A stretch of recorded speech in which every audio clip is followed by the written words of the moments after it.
Street Physics.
Let's see what was happening with that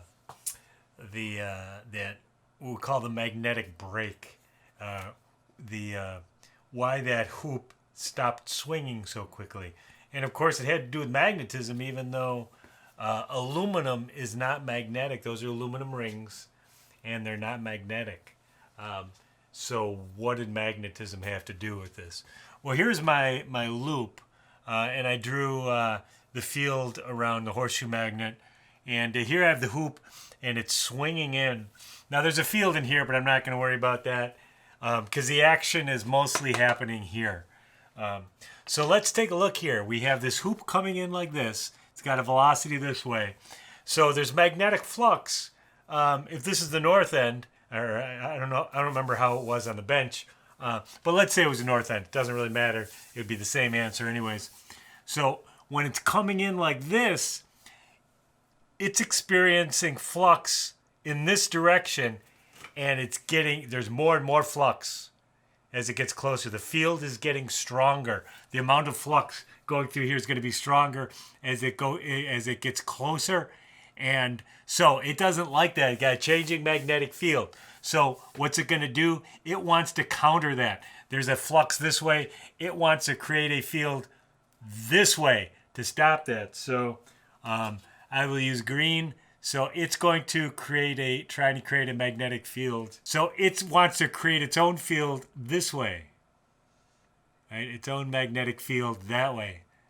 That's the B field, to stop the field that's increasing this way.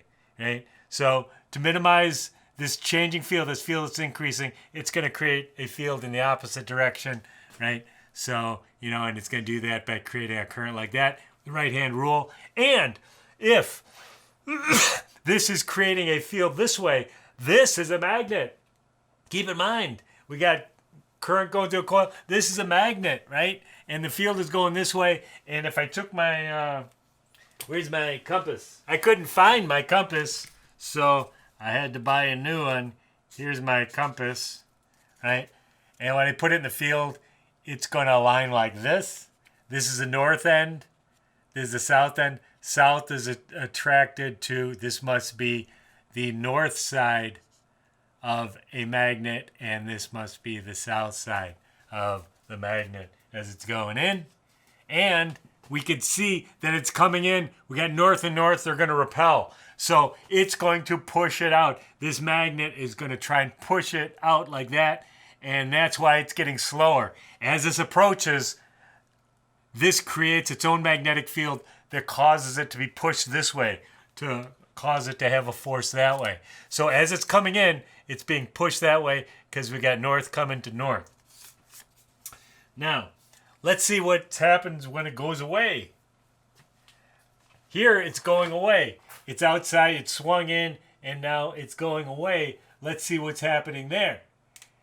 We've got a field this way, and it's getting smaller. It doesn't like that it's getting smaller. We got a changing flux here. It's getting smaller. Let me grab my blue. So it's going to create a field this way. It's going to set up a current to create a magnetic field. That way, it's going to do it by putting current in the coil like that, using the right-hand rule like that. And again, I lost my compass again. Here's my compass. Found it. You can stop looking. All right, if the B feels like this, compass aligns that way. That's south. So this side must be north, and this side must be south. Now the ring is attracted. It's attracted. South is attracted to north.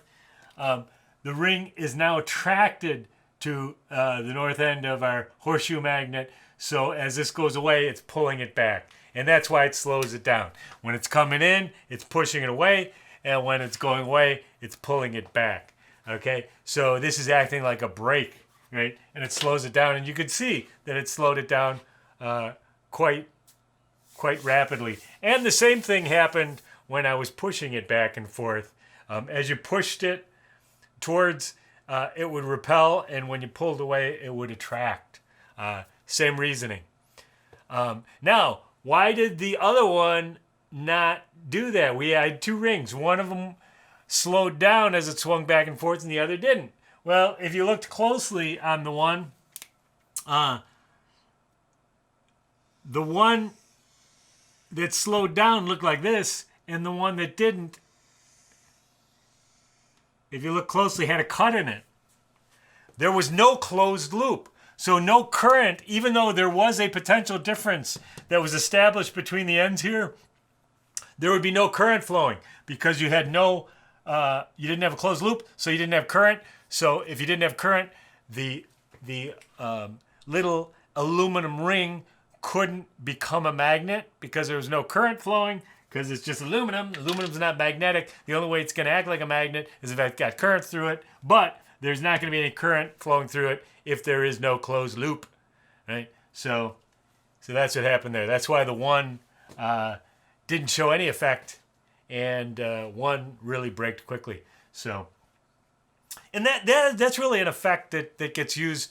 If you remember the triple beam balances that you used in middle school or whatever, you put something on the platter, and then you had to slide the little masses around till it balanced, and then you could figure out what the mass on the platter was. Well, that thing would sit there and oscillate back and forth a really long time if they didn't have a magnetic brake on it. And there was a magnetic brake. If I don't have one here, but I could show you. There was an aluminum plate at the end where the pointer was, and on either end sides of it there were two magnets. So it was a magnetic field. So you had this plate going through this magnetic field, and it would break just like that. So it prevented the thing from, you didn't have to wait 10 minutes for it to stop oscillating. It would stop oscillating pretty quickly. So anyways, there you go. That was the horseshoe magnet challenge. That was a tough one, no doubt. Hopefully you did okay on it. So all right, catch you later. It's Street Treasure.